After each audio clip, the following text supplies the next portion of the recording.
Hi guys, I am popping on real quick to just give you a little preview of what you can find inside of my curriculum. I am calling it Always Celebrate Today, or ACT, just as a reminder to always act on the moment and to celebrate the day. That was kind of where the name came from. So this is a little calendar.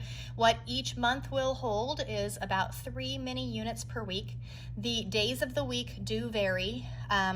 For one, I wanted to choose topics that I thought were good ones for kids to delve deeper into and had a lot of information available, and ones that are just fun to celebrate.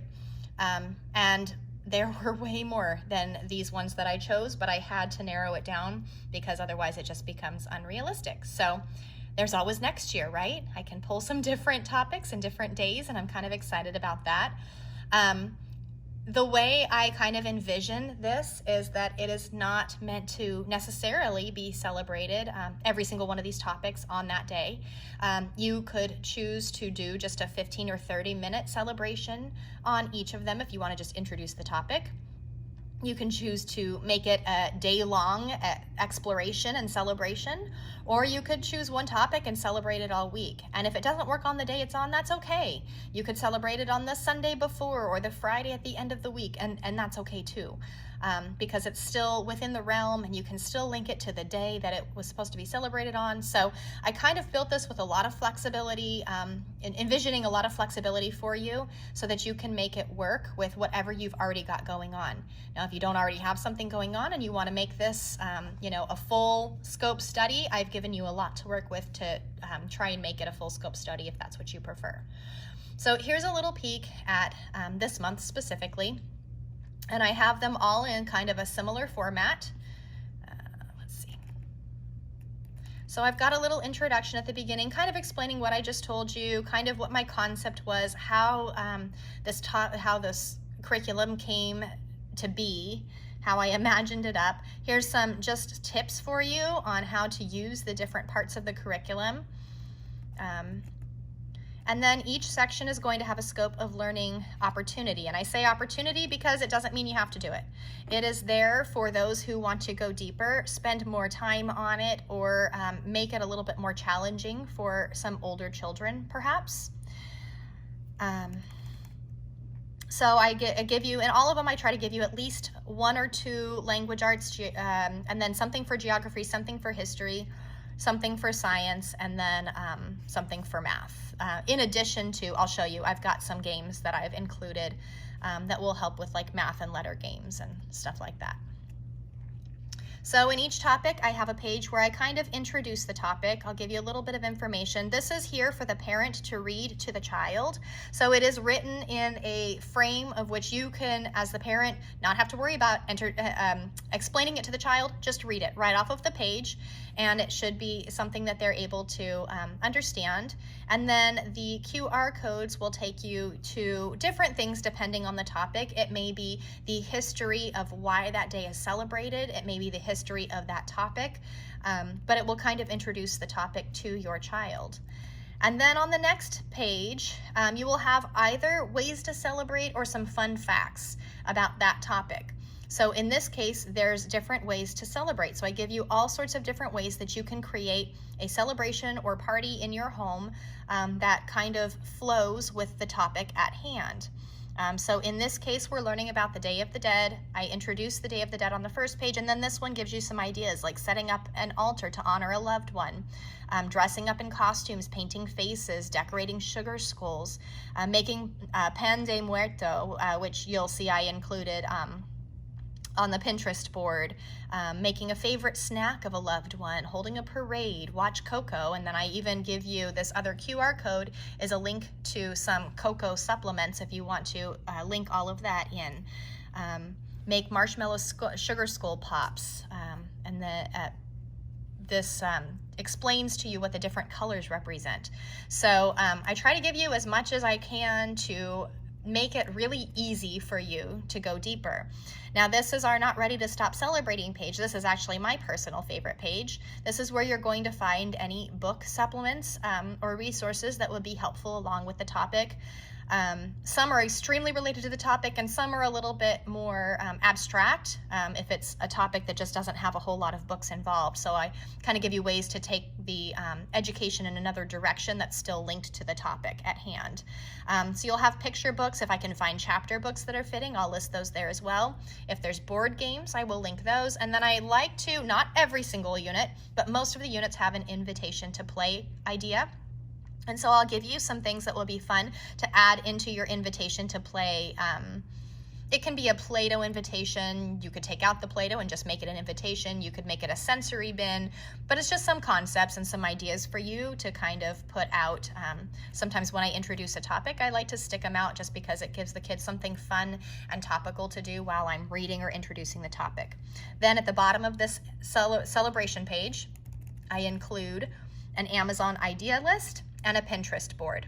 So on the Amazon idea list, you will find all of the books and games that I'm suggesting, as well as some of the invitation to play idea supplies that might be useful or helpful for you. And then on the Pinterest board, I link crafts, projects, science experiments, recipes, baking and cooking, so a whole variety of things. So regardless of what your favorite way to celebrate is, there should be something here for everyone. Let's see. Then we go into a quote for copywork or dictation, and I have 3 different fonts here. You can cut them into slices if you want, or you can just give the child the page, or you can read it as dictation. But the top one is just basic print, and then the middle one is dyslexie font, and then the bottom one is cursive.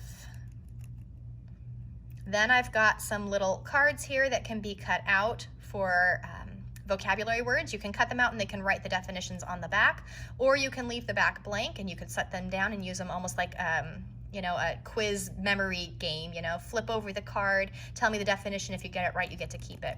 And then I've attached an additional list with the vocabulary definitions for ease of use. And this page is the tokens that you can use for the letter and math games, which I'm going to show you in a few minutes. So that you can cut these out, and then you can use them to pull the unit topic into whatever it is, you know, the math or the letters or spelling or whatever you're using. It's just a fun way to kind of tie the topic in. So once you go through that, then you'll see the process starts over. We've got our scope of learning opportunities. We've got our introduction of the topic with a QR code. We've got, in this one, it's fun facts about jellyfish. And then our not ready to stop celebrating with your books, chapter books, invitation to play ideas, Amazon idea lists, Pinterest board, our quotes, vocabulary words, and then our tokens. So these tokens can be used for the math games. And here I give you a whole list of different ways to use these cards. You can play bingo, you can use them as flashcards, you can use dice, and you'll see I have flashcards at the end for you. And then you can also do like a math fact speed game. And there's other ways you can use these, but those are just some suggestions. So we've got boards here with different numbers, and then here's the flashcards, and I've got addition, subtraction, multiplication, and division all throughout here. So it's just meant to, if you have flashcards, you can totally use those. But these are also an option if you don't have flashcards, so that you can use these. And again, at the beginning, you will see that there are instructions on how to use these.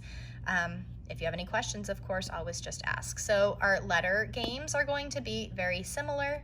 I've got some suggestions here for younger and older kids, different ways to use them. And then we've got our bingo cards in uppercase and lowercase. And then here are letters that you can cut out, just so that you can use those for either sounds or just for drawing, for the randomness. And again, the games are explained. And then finally, I've got a set of notebooking pages, because if you want to have a way to track what your students are learning, then this is a good way to do it. I've got a vocabulary list sheet. I've got a Venn diagram sheet, science experiment log, one with lines and one without, so that if they want to draw or sketch what they did instead, that's an option. I've got a variety of different blank pages, some that have places where they can sketch and write, and this one has the lines that are closer together and then just a blank page, and then this one's got a little bit wider lines for the younger kiddos, and then this one's got the dotted lines for even younger kiddos. And then we've got map pages, and this one is going to be the world so that they can color in or trace or locate different places from the geography I suggest. And then there's one for the US as well. And then we've got an animal research page and a biography research page. And then we've got a book review page. And then here's one a little bit more in depth for older children. And then an educational video review page. So those are the journaling pages that are included.